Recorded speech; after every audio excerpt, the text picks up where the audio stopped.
Hello, आज हम लोग MPPSC प्रीलिम्स 2025 के लिए FLT का टेस्ट डिस्कशन करने जा रहे हैं। और वीडियो अगर आपको पसंद आए तो चैनल को सब्सक्राइब करें, वीडियो को लाइक करें और अगर कोई सुझाव हो, कोई टेस्ट से रिलेटेड प्रॉब्लम हो तो आप कमेंट भी कर सकते हैं। तो चलिए प्रश्न को देखते हैं। इसमें सबसे पहला एक प्रश्न है कि वेदों से संबंधित निम्न कथनों पर विचार कीजिए। पहला क्या है, ऋग्वेद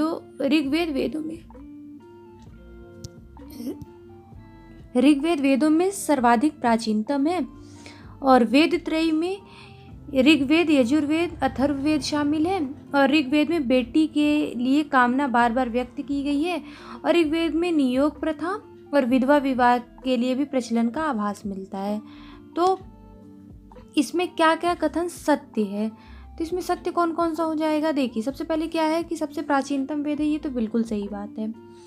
और नियोग प्रथा और विधवा विवाह के प्रचलन का भी प्रमाण मिल रहा है, आभास मिल रहा है, ये भी बात सही है।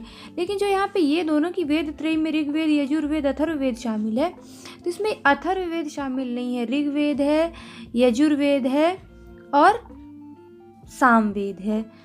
और इसमें बेटी के लिए बार बार कामना व्यक्त करी है, ऐसा कोई प्रमाण नहीं मिलता। तो ये दोनों ही गलत हो जाएंगे, ये दोनों सही हो जाएंगे। तो ऑप्शन नंबर यहाँ पे बी सही होगा, 1 और 4 सही है। फिर अगला, निम्नलिखित में से किस बोधिसत्व को प्रखर बुद्धि के परिचायक से संबंधित माना जाता है। तो प्रखर बुद्धि का परिचायक कौन है, तो प्रखर बुद्धि के परिचायक है मंजूश्री। तो ऑप्शन नंबर डी सही हो जाएगा। फिर अगला, सिंधु घाटी सभ्यता में सर्वाधिक मोहरें किस आकार की मिलती हैं। तो जो मोहरें प्राप्त हो रही हैं उसका आकार क्या है, तो उसका आकार है ये चौकोर या वर्गाकार है। तो चौकोर रूप में मिल रही है, इसको वर्गाकार भी कह सकते हैं। तो ऑप्शन नंबर ए सही हो जाएगा। फिर है सुमेलित करना है, ये महाजनपद दिया और उसकी राजधानी दिया है, तो सुमेलित युग्म को पहचानना है। तो अंग का दिया है कौशाम्बी, ये बिल्कुल गलत है। फिर काशी का मथुरा, ये भी गलत है। वत्स का इंद्रप्रस्थ, ये भी गलत है। और चेदी का शुक्तिमती, तो चेदी जनपद तो मध्य प्रदेश और उत्तर प्रदेश दोनों से संबंधित है और विशेषतः ये मध्य प्रदेश के बुंदेलखंड भूभाग से संबंधित है। और इसकी राजधानी शुक्तिमती है। मध्य प्रदेश में कितने महाजनपद है, 2 हैं, एक है अवंती और एक है ये चेदी जनपद। तो ये अवंती वाला तो ये मालवा क्षेत्र से संबंधित है और ये बुंदेलखंड क्षेत्र से, जिसकी राजधानी शुक्तिमती थी। तो ये हो गया, इसका आंसर नंबर डी सही हो जाएगा। फिर अगला, छठ पर्व मुख्य रूप से कहाँ मनाया जाता है। तो ये तो बहुत प्रसिद्ध पर्व है छठ पर्व, जो बिहार में मनाया जाता है। तो ऑप्शन नंबर डी सही हो जाएगा। फिर भीतर गांव का मंदिर कहाँ पे है, तो भीतर गांव का मंदिर कहाँ पे पड़ता है, ये पड़ रहा है कानपुर उत्तर प्रदेश पे। तो ऑप्शन नंबर ए सही हो जाएगा। फिर निम्न में से जुनता गुट का सदस्य नहीं है। तो ये जुनता गुट कब बना था, ये अकबर के समय बना था, ये अकबर के समय बना हुआ था। अब इसके सदस्य कौन कौन थे, तो इसके सदस्य थे अस्मत बेगम हो गई, खुर्रम हो गया और आसफ खां हो गया। तो खुर्रम ये भी है और आसफ खां भी है और अस्मत बेगम भी है, लेकिन ये महावत खां ये जुनता गुट से संबंधित नहीं है। फिर है, निम्नलिखित में से किसकी स्थापना डॉक्टर भीमराव अंबेडकर ने की थी। किसकी स्थापना भीमराव अंबेडकर ने की थी, तो किसकी स्थापना हो जाएगी, नहीं की थी। तो इसमें देखिए, सबसे पहला क्या है, all India depressed class association, ये बिल्कुल इसकी स्थापना एसोसिएशन की स्थापना नहीं की है, ये all India depressed class federation की स्थापना कर रहे हैं। तो ये भी सही है। फिर बहिष्कृत हितकारिणी सभा, इसकी भी स्थापना किए थे और अनुसूचित परिसंघ, इसकी भी स्थापना किए थे। और यहाँ पे ये एसोसिएशन नहीं है बल्कि फेडरेशन है। तो ये ऑप्शन नंबर ए सही यहाँ पे सही हो जाएगा, इसकी स्थापना नहीं की गई थी। फिर महात्मा गांधी ने असहयोग आंदोलन को स्थगित करने का प्रस्ताव कब पारित किया था। तो असहयोग आंदोलन को स्थगित करने का प्रस्ताव ये कब पारित हो रहा है, 12 फरवरी 1922 को। इन्होंने ये जो चौरा चौरी कांड हो गया था उसके विरोध में इन्होंने असहयोग आंदोलन को वापस ले लिया था। फिर राज्यों के गठन से संबंधित धर आयोग का गठन कब किया गया था। तो धर आयोग का गठन कब किया जा रहा है, ये किया जा रहा है जून 1948 में किया जा रहा है। अब है अगला, ताम्रपाषाण कालीन स्थल जो उज्जैन से 25 किलोमीटर दूर चंबल की सहायक नदी काली सिंध के दाएं तट पर स्थित है।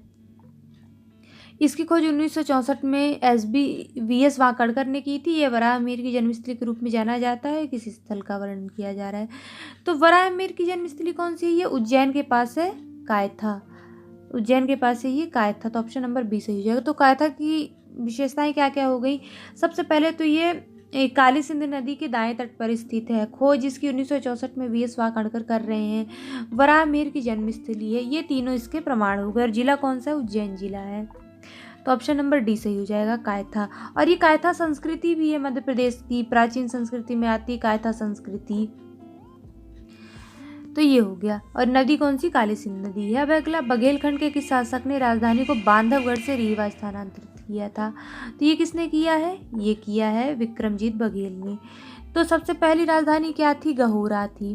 फिर गहोरा से आई बांधवगढ़। किसने लाया था? ये रामचंद्र थे, राजा रामचंद्र थे, उन्होंने लाया था। फिर है रीवा बनी। रीवा कौन लाया था? विक्रमाजीत सिंह बघेल लाए थे। तो ये 3 राजधानी बघेलखंड राजवंश से संबंधित थी, बघेल राजवंश से। अब चरण पादुका नरसंहार के संबंध में असत्य कथन को चुनना है। सबसे पहले 14 जनवरी 1931 को छतरपुर जिले के चरण पादुका गांव में हुआ। ये तो सही है। फिर इस स्थान पर सरजू दउआ के नेतृत्व में स्वतंत्रता संग्राम सेनानियों की सभा चल रही थी। ये भी सही है। यह इस सभा में ब्रिटिश पॉलिटिकल एजेंट कौन था? फिशर था। इसने निहत्थे लोगों पर अंधाधुंध गोलियों की बौछार की। ये भी सही है। सरजू दउआ को गोली लगी थी और उससे शहीद हो गए थे। तो ये कथन यहाँ पे गलत है। सरजू दउआ गोली लगने से शहीद यहाँ पे नहीं हुए थे। फिर है अगला, भड़तिया और दशहरा व मवासी, ये क्या है? तो ये क्या हो जाएगा? ये हो जाएगा कोल जनजाति की उपजाति हैं। भड़तिया हो गया, दशहरा हो गया, मवासी हो गया, रौतिया रौतेले हो गई, ये सारी कोल जनजाति की उपजातियां हैं।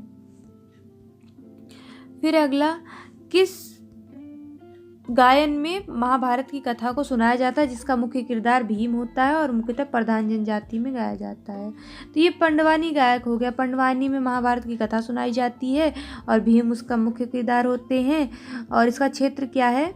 इसका क्षेत्र है ये, वैसे छत्तीसगढ़ से जुड़े हुए जो मध्य प्रदेश के क्षेत्र हैं, वो अनूपपुर हो गया, डिंडोरी हो गया, इन सब क्षेत्रों में ये होता है। और इसके मुख्य कलाकार कौन है? ये तीजन बाई हैं। तीजन बाई इसकी मुख्य कलाकार हैं, जिनको पद्म विभूषण, पद्म भूषण, पद्मश्री तीनों ही प्राप्त हो चुका है। तो ऑप्शन नंबर ए सही हो जाएगा। फिर निम्न में से कालिदास की रचनाओं को में महाकाव्य कौन सा है? तो महाकाव्य कौन कौन सा है? तो इसमें महाकाव्य कौन कौन से हो जाएंगे? सबसे पहले तो रघुवंशम है, बिल्कुल।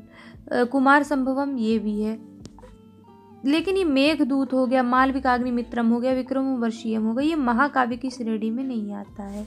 तो ये ऑप्शन नंबर ए और 2 ही, ए पहला और दूसरा ही सही है और ये दिया है ऑप्शन नंबर ए में। तो 16 का सही हो जाएगा ए नंबर।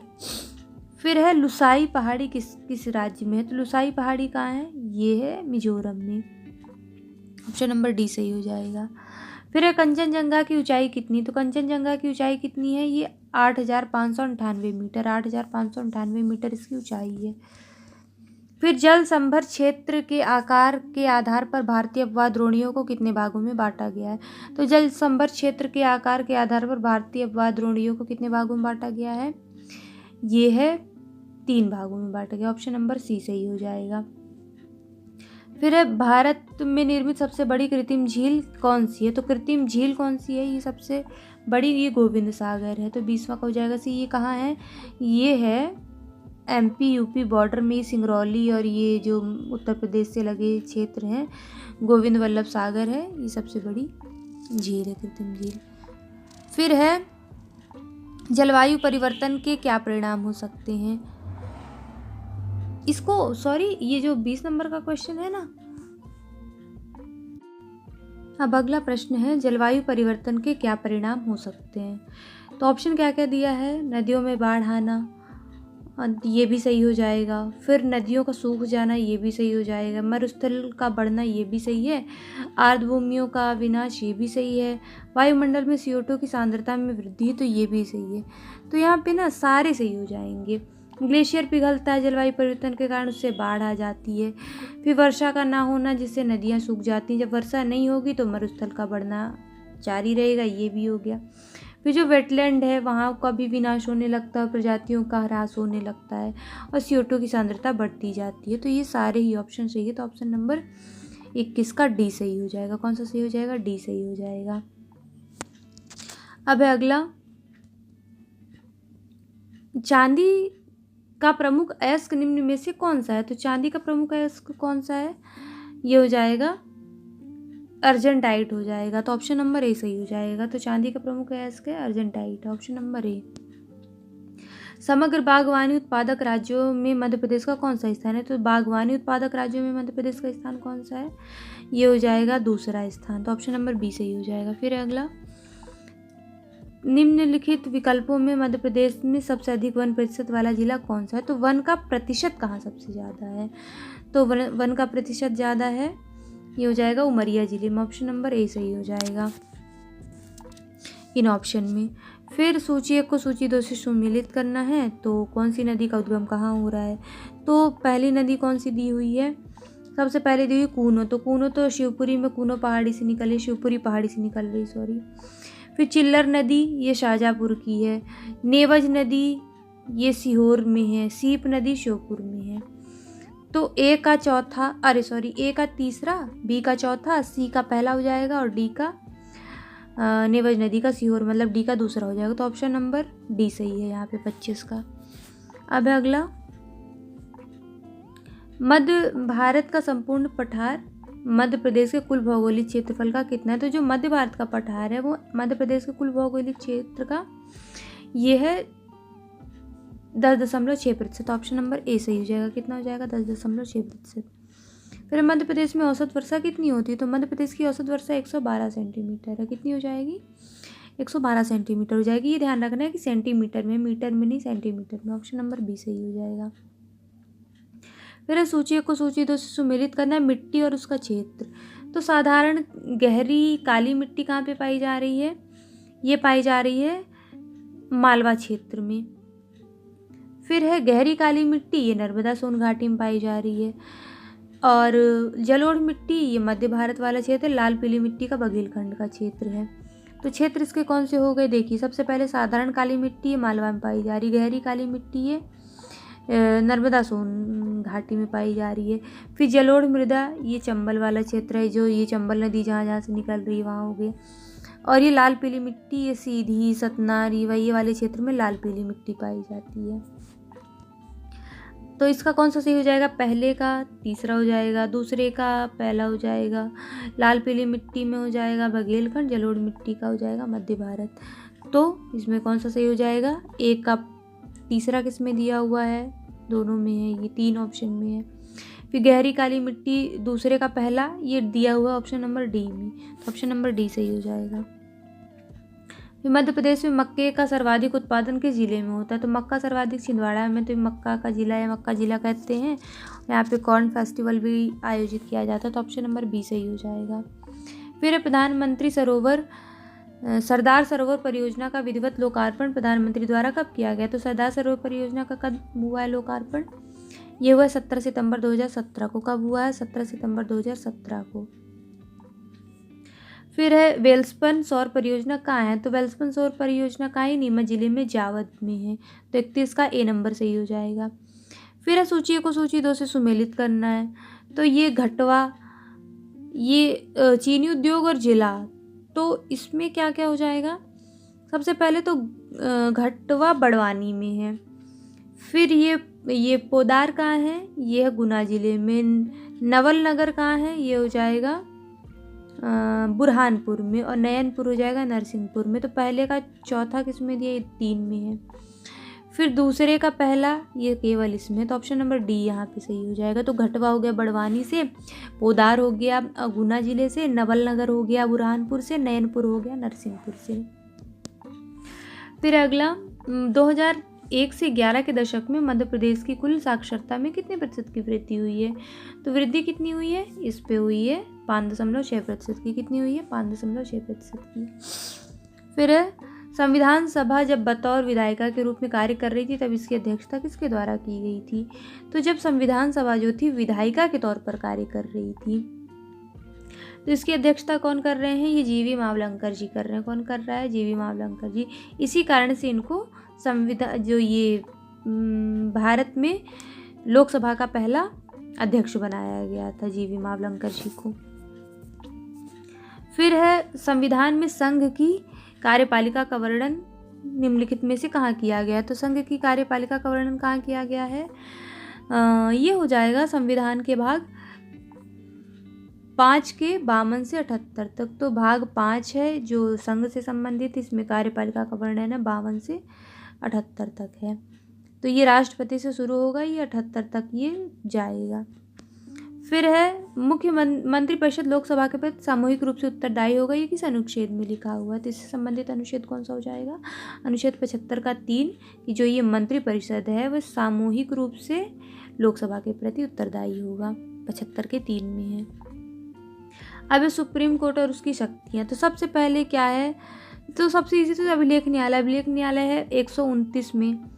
फिर ये सलाहकारी शक्ति 143 में है। फिर मूल अधिकारिता या प्रारंभिक अधिकारिता ये 131 में है और अपीलीय अधिकारिता 132 में है। तो ये ए का दूसरा ये 3 में है। फिर बी का पहला ये 2 में है। फिर ये फिर क्या हो जाएगा? ए का दूसरा और बी का पहला और सी का कौन सा हो जाएगा यहाँ पे? सी का चौथा हो जाएगा और डी का तीसरा हो जाएगा। तो ऑप्शन नंबर ए सही है यहाँ पे। तो सलाहकारी निकाय है 143 में, अभिलेख न्यायालय 129 में और मूल प्रारंभिक अधिकारिता 131 में, जबकि अपीलीय अधिकारिता 132 में है। अब है अगला, निम्नलिखित कथनों पर विचार करें और सत्य को पहचानिए। 21वां संविधान संशोधन द्वारा सिंधी भाषा को भारतीय प्रादेशिक भाषा मानकर उसे 8वीं अनुसूची में शामिल किया गया है। वर्तमान में 8वीं अनुसूची 22 भाषाओं में शामिल है और 8वीं अनुसूची में 22 भाषाएं शामिल है और 8वीं अनुसूची में अंग्रेजी भाषा को शामिल किया गया है। तब इसमें कह रहा है कि सत्य कथन को हमें पहचानना है। तो इसमें तो पहला वाला तो सही है कि 21वें संविधान संशोधन से सिंधी भाषा को जोड़ा गया और ये 8वीं अनुसूची से संबंधित है। अब बात इसमें 22 भाषाएं तो हैं 8वीं अनुसूची में, लेकिन अंग्रेजी भाषा को शामिल किया गया है, ये गलत है। अंग्रेजी भाषा इसमें शामिल नहीं है, तो केवल एक सही हो जाएगा 38 का। अब है अगला, निजता का अधिकार संविधान के किस अनुच्छेद के अंतर्गत आता है? तो राइट टू प्राइवेसी हमें अनुच्छेद 21 के अंतर्गत प्राप्त है। तो ऑप्शन नंबर ए सही हो जाएगा। फिर है उच्च न्यायालय के न्यायाधीशों की नियुक्ति किसके द्वारा की जाती है? तो जो हाई कोर्ट है उसके न्यायाधीशों की नियुक्ति कौन कर रहा है? तो इसको करेंगे ये राष्ट्रपति करेंगे। कौन करेगा? राष्ट्रपति करेंगे। और परामर्श किससे लेंगे? भारत के मुख्य न्यायाधीश से लेंगे। तो ऑप्शन नंबर बी सही हो जाएगा। अब अगला प्रश्न हम देखेंगे 41 नंबर का है, संविधान में नीति निर्देशक तत्वों के संबंध में असत्य कथन को पहचानना है। तो सबसे पहला क्या दिया है कि संविधान में इनका वर्गीकरण समाजवादी सिद्धांत, गांधीवादी सिद्धांत, उदार बौद्धिक सिद्धांतों के रूप में दिया गया है। पर्यावरण का संरक्षण, संवर्धन, वन तथा वन्य जीवों का संरक्षण से संबंधित अनुच्छेद 48 का ए है और इनकी प्रकृति गैर न्यायोचित है। सहकारी समितियों से संबंधित 97वां संविधान संशोधन 2011 द्वारा एक नया नीति निर्देशक सिद्धांत जोड़ा गया। तो इसमें असत्य कथन का चुनाव करना है। असत्य कथन कौन सा हो जाएगा इस पे? ये हो जाएगा, ये पहला इसमें असत्य है। इनका वर्गीकरण का क्या है? समाजवादी सिद्धांत, गांधीवादी सिद्धांत, उदार बौद्धिक सिद्धांत, इन तीनों में नहीं किया गया, बल्कि ये है जैसे इसमें समाजवादी सिद्धांत तो है और गांधीवादी भी, लेकिन उदार बौद्धिक नहीं, केवल उदारवादी सिद्धांत है। क्या हो जाएगा? केवल उदारवादी सिद्धांत, इसलिए गलत हो जाएगा। तो ऑप्शन नंबर ए इसका सही हो जाएगा। फिर अगला असत्य युग्म को पहचानना है। तो 243 का जी क्या दिया हुआ है?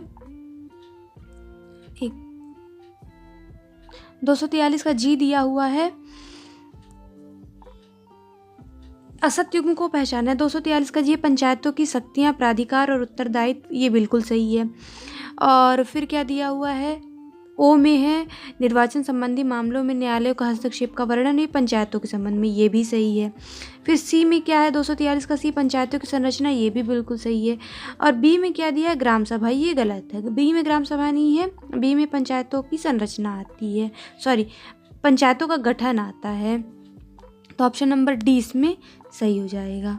फिर है अगला, राष्ट्रीय महिला आयोग का गठन कब किया गया? तो राष्ट्रीय महिला आयोग का गठन कब किया गया है? 31 जनवरी 1900, ये हो जाएगा 1992 का, डी नंबर सही है इसका। फिर है अगला, मध्य प्रदेश में जीडीपी में स्थिर भावों पर 2022-23 के अनुसार अग्रिम अनुमान के अनुसार तृतीय क्षेत्र में वृद्धि दर कितनी रही है? तो तृतीय क्षेत्र की वृद्धि दर पूछ रहा है, ये क्या हो जाएगा? ये हो जाएगा 9.99% हो जाएगा, ऑप्शन नंबर ए सही है। फिर है अगला, मध्य प्रदेश का लिंगानुपात देश के औसत लिंगानुपात से कितना कम है? तो ये कितना कम हो जाएगा? ये हो जाएगा 12 कम हो जाएगा, तो ऑप्शन नंबर सी सही हो जाएगा। फिर अगला, सतत विकास लक्ष्य सूचकांक 2020 में मध्य प्रदेश को कौन सा स्थान मिला है? तो 2020 में मध्य प्रदेश का स्थान कौन सा है? ये हो जाएगा मध्य प्रदेश का स्थान 17वां, ऑप्शन नंबर सी सही है। फिर अगला, निम्न कथनों पर विचार कीजिए तथा सत्य कूट को पहचानिए। तो मध्य प्रदेश को 7वीं बार कृषि कर्मठ अवार्ड मिला है। फिर क्या है अगला, ये भी सही ही है। फिर मध्य प्रदेश में कुल सिंचाई क्षमता 45 लाख हेक्टेयर है, ये भी सही है। और मध्य प्रदेश कुल सिंचाई क्षमता का 65 लाख हेक्टेयर करने का लक्ष्य 2025 तक है। तो ये तीनों ही कथन इसमें सही हैं कि 7 बार कृषि कर्मठ अवार्ड भी मिला है और कुल सिंचाई क्षमता कितनी है? 45 लाख हेक्टेयर है। कुल सिंचाई क्षमता 65 लाख हेक्टेयर है जो लक्ष्य बनाया गया है 2025 के लिए, तो ऑप्शन नंबर डी सही हो जाएगा। फिर है, आत्मनिर्भर मध्य प्रदेश में मुख्यतः 4 स्तंभों में से क्या शामिल नहीं है? तो भौतिक अधोसंरचना भी है, सुशासन भी है, स्वास्थ्य और गतिशील शिक्षा भी है, लेकिन गतिशील जनसंख्या नहीं है। स्वास्थ्य और शिक्षा है, गतिशील जनसंख्या नहीं है, तो ऑप्शन नंबर डी यहाँ पे सही हो जाएगा। फिर है, बाटिक प्रिंट मध्य प्रदेश के किस जिले से जीआई टैग प्राप्त है? तो बाटिक प्रिंट कहाँ का है? उज्जैन का, ऑप्शन नंबर ए सही हो जाएगा। फिर है अगला, असत्य युग्म को पहचानना है। तो केंद्रीय आलू अनुसंधान केंद्र शिमला में, ये भी सही है। चावल अनुसंधान केंद्र कटक में, ये भी सही है। गन्ना प्रजनन संस्थान कोयम्बटूर, ये भी सही है। और कॉफ़ी अनुसंधान संस्थान राजमुंदरी, ये गलत है, यहाँ पे राजमुंदरी में नहीं है ये। तो कॉफ़ी अनुसंधान केंद्र तो कर्नाटक में है और राजमुंदरी में है ये तंबाकू अनुसंधान केंद्र, तंबाकू अनुसंधान केंद्र राजमुंदरी में है, तो ऑप्शन नंबर डी गलत हो जाएगा। फिर है अगला,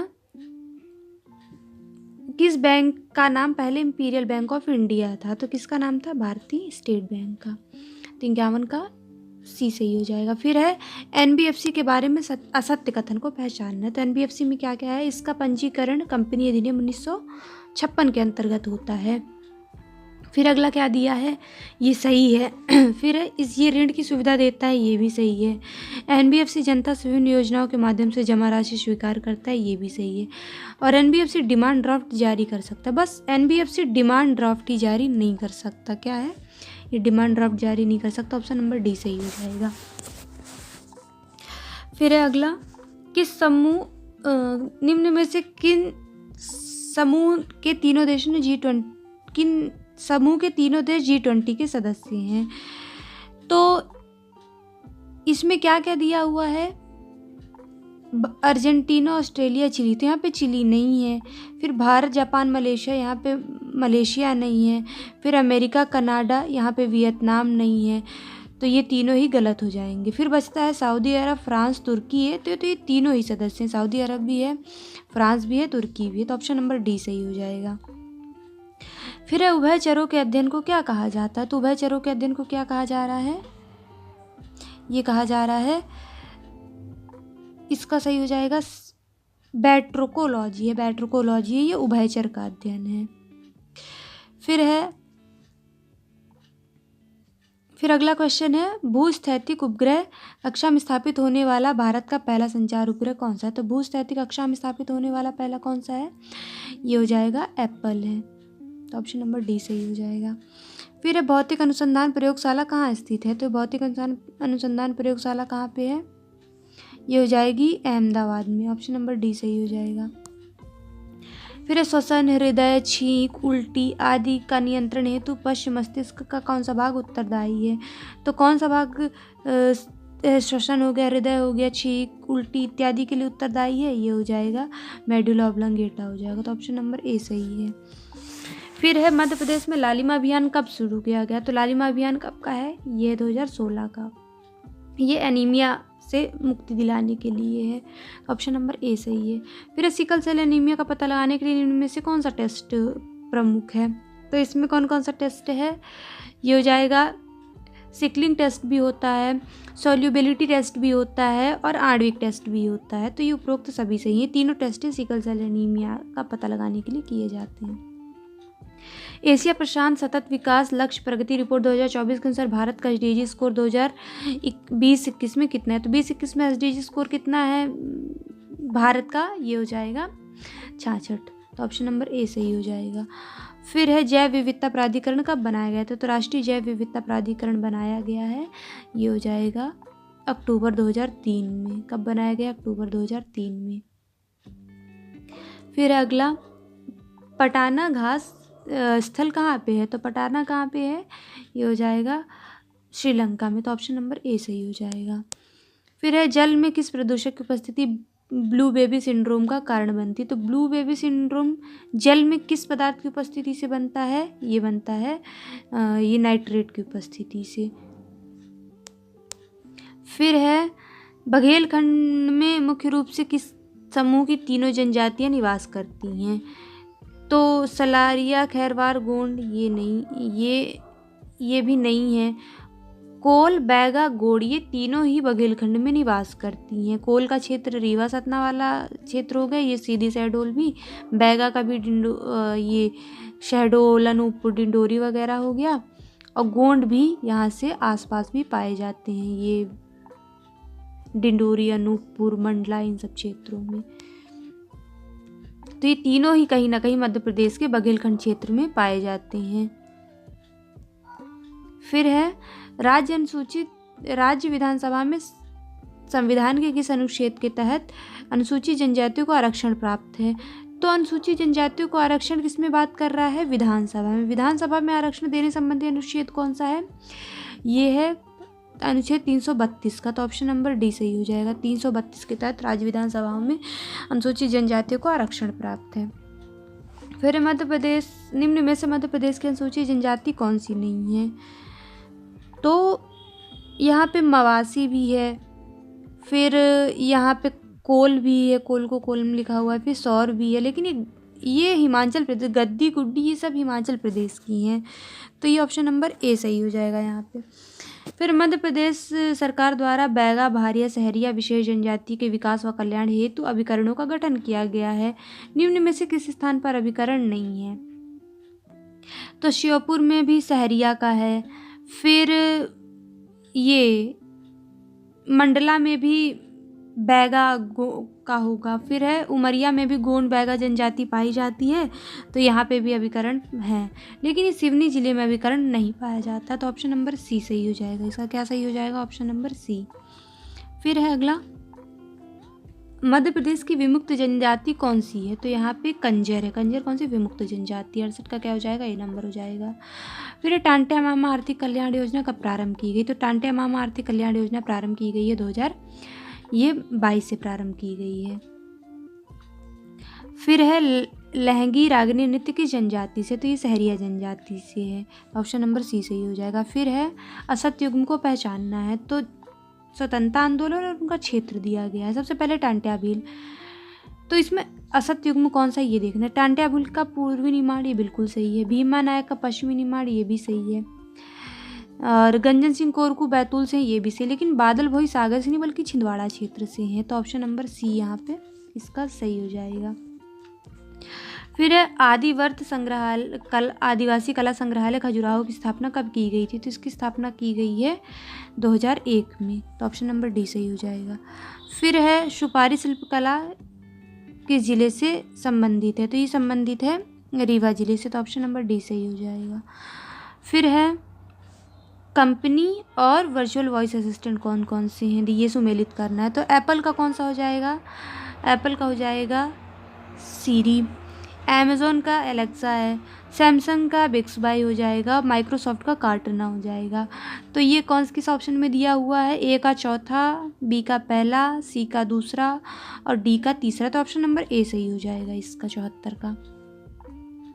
फिर है अगला, रोबोट के हाथों को क्या कहा जा रहा है? तो हाथ क्या हो जाएंगे? ये एंड इफेक्टर हो जाएंगे। तो ऑप्शन नंबर डी सही हो जाएगा। फिर है, निम्नलिखित में से कौन सी सोशल नेटवर्किंग साइट नहीं है? फेसबुक बिल्कुल है, लिंक्डइन भी है, टिकटॉक भी है। ये ओला सोशल नेटवर्किंग साइट नहीं है, ये ओला में ये गाड़ियों की ऑनलाइन बुकिंग होती है। तो ऑप्शन नंबर डी सही हो जाएगा यहाँ पे। फिर है, स्पाईवेयर, क्राइमवेयर, स्केयरवेयर क्या है? तो ये क्या हो जाएंगे? कंप्यूटर को नुकसान पहुंचाने वाले वायरस या सॉफ्टवेयर हो जाते हैं। क्या है? वायरस सॉफ्टवेयर है स्पाईवेयर, क्राइमवेयर, स्केयरवेयर।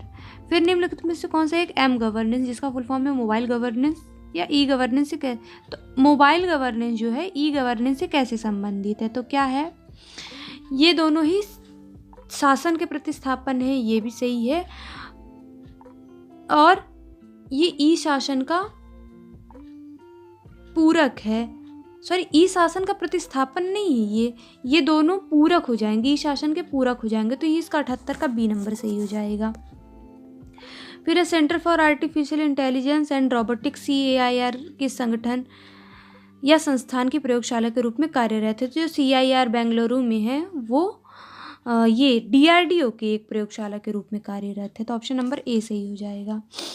फिर है, भारतीय दूरसंचार नियामक प्राधिकरण ट्राई का मुख्यालय कहाँ है? तो ट्राई का मुख्यालय कहाँ पे हो जाएगा? ये है नई दिल्ली में। ट्राई की स्थापना कब हुई है? 1997 में हुई है।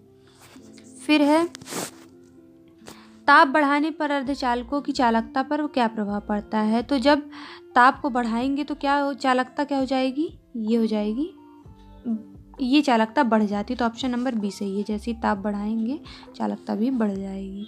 फिर 19वीं एशियाई खेलों में भारत को कुल कितने पदक प्राप्त हुए? तो एशियन गेम में भारत को कितने प्राप्त हुए हैं? 107 पदक प्राप्त हुए हैं। कितने हुए? 107 पदक। फिर अगला, 26 जनवरी 2024 को मुख्य अतिथि के रूप में किस देश के राष्ट्रपति भारत आए थे? तो फ्रांस के राष्ट्रपति इमैनुअल मैक्रोन आए हैं। ऑप्शन नंबर बी सही हो जाएगा। फिर है अगला, निर्यात तैयारी सूचकांक 2022 EPI की समग्र रैंकिंग में शीर्ष राज्य कौन सा है? तो शीर्ष राज्य कौन सा हो जाएगा? तमिलनाडु। ऑप्शन नंबर ए सही हो जाएगा। फिर बहुआयामी गरीबी सूचकांक 2023 के अनुसार मध्य प्रदेश में बहुआयामी रूप से गरीब व्यक्तियों की संख्या कितने प्रतिशत है? तो मध्य प्रदेश में बहुआयामी रूप से गरीबों की संख्या कितनी है? ये हो जाएगी 20.63%। 20.63% है। फिर है, सुमेलित करिए मध्य प्रदेश के प्रसिद्ध खिलाड़ी और खेल। तो अद्वैत पागे ये बैडमिंटन से हैं, मतलब इसमें सुमेलित कौन सा है ये पहचानना है। तो इसमें अद्वैत पागे बैडमिंटन से, ये भी गलत है। ऐश्वर्य प्रताप सिंह तैराकी से नहीं बल्कि शूटिंग से, ये भी गलत है। प्रियांशु रजावत शूटिंग से नहीं, ये भी गलत है। बल्कि यहाँ पे ये प्राची यादव ये पैरा कयाकिंग कैनोइंग से हैं, ये सही है। तो ऑप्शन नंबर डी इसका सही हो जाएगा।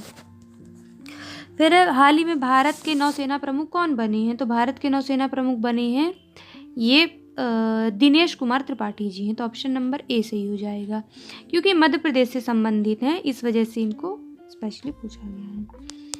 फिर है, 6 जून 2023 को बिपरजॉय चक्रवात की उत्पत्ति किस क्षेत्र में हुई? तो विपरजॉय चक्रवात ये अरब सागर से संबंधित। अब अरब सागर का कौन सा क्षेत्र है? ये हो जाएगा दक्षिण पूर्वी अरब सागर में, और ये गुजरात महाराष्ट्र क्षेत्र को प्रभावित किया है। फिर है, सुमेलित करना है योजना मध्य प्रदेश की और उसका प्रारंभ कब हुआ है? तो सबसे पहले लाडली बहना योजना, इसका क्या दिया हुआ है? 5 मार्च 2023 है। तो ये तो बिल्कुल सही है। फिर मुख्यमंत्री सीखो कमाओ योजना, ये 4 दिसंबर 2023 की, ये गलत हो जाएगी। स्कूटी योजना ये भी गलत है। और चैंपियन 90 योजना ये भी गलत है। तो सही कौन सा है? मुख्यमंत्री लाडली बहना योजना 5 मार्च 2023 की। फिर है, युद्ध अभ्यास किन 2 देशों के मध्य की संयुक्त एक्सरसाइज है? तो ये युद्ध अभ्यास सिर्फ किन देशों के मध्य की है? ये हो जाएगा भारत और USA के बीच की है। फिर संयुक्त राष्ट्र ने किस वर्ष को ग्लेशियर के संरक्षक का अंतर्राष्ट्रीय वर्ष घोषित किया है?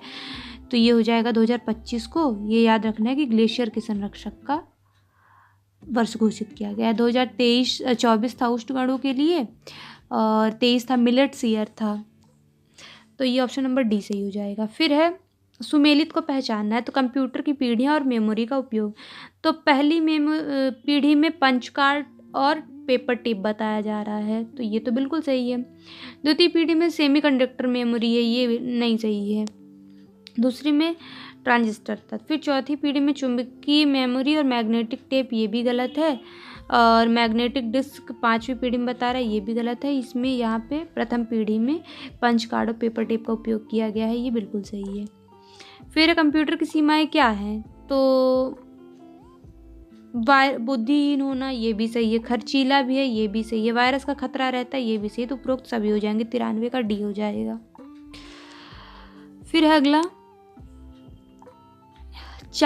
शीर्ष चार लिंगानुपात वाले राज्यों में कौन सा राज्य शामिल नहीं है। तो जहाँ पे लिंगानुपात सर्वाधिक है, तो अब केरल तो सभी जान रहे हैं, केरल है। केरल के बाद इसमें कौन सा शामिल नहीं है ये पूछ रहा है, तो मेघालय इसमें शामिल नहीं है। केरल है, तमिलनाडु है, आंध्र प्रदेश है, छत्तीसगढ़ है, लेकिन ये मेघालय शामिल नहीं है, शीर्षों में शामिल नहीं है। फिर है हिंगलाजगढ़ का किला मध्य प्रदेश के किस जिले में, तो ये कहाँ है, ये मंदसौर जिले में। ऑप्शन नंबर ए सही हो जाएगा।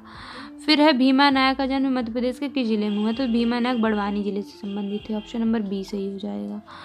फिर अगला, बिलौवा की गुफाएं मध्य प्रदेश में कहाँ स्थित थी, ग्वालियर जिले से संबंधित। ऑप्शन नंबर डी सही हो जाएगा। मध्य प्रदेश सुशासन और विकास रिपोर्ट 2022 में किसके द्वारा तैयार की गई है, तो ये तैयार की गई है अटल बिहारी वाजपेयी सुशासन एवं नीति विश्लेषण संस्थान भोपाल। ऑप्शन नंबर डी सही हो जाएगा। फिर है दिलावर खां, जिसने मालवा में स्वतंत्र मुस्लिम राज्य की स्थापना की, सल्तनत काल के किस वंश के अधीन मालवा का सूबेदार था। तो दिलावर खां ने स्थापना की मालवा में स्वतंत्र मुस्लिम सत्ता की। ये किस वंश के अधीन मालवा का सूबेदार था, तो ये क्या हो जाएगा इसका, ये तुगलक वंश के। मतलब उस टाइम पे दिल्ली में कौन सा वंश चल रहा था, तुगलक वंश चल रहा था, सॉरी। तो ऑप्शन नंबर बी सही हो जाएगा, 99 का। फिर है उत्तरी गोलार्धों में चक्रवात की दिशा कैसी होती है, तो जो उत्तरी गोलार्ध है वहाँ पे चक्रवात की दिशा कैसी हो जाएगी, ये हो जाएगी घड़ी की सुइयों के विपरीत हो जाएगी। तो ऑप्शन नंबर ए सही हो जाएगा। तो ये रहा आज का टेस्ट डिस्कशन। अगर आपको टेस्ट अच्छा लगा हो तो वीडियो को लाइक करें, चैनल को सब्सक्राइब करें, और जो भी टेस्ट से रिलेटेड प्रॉब्लम हो तो आप कमेंट भी कर सकते हैं।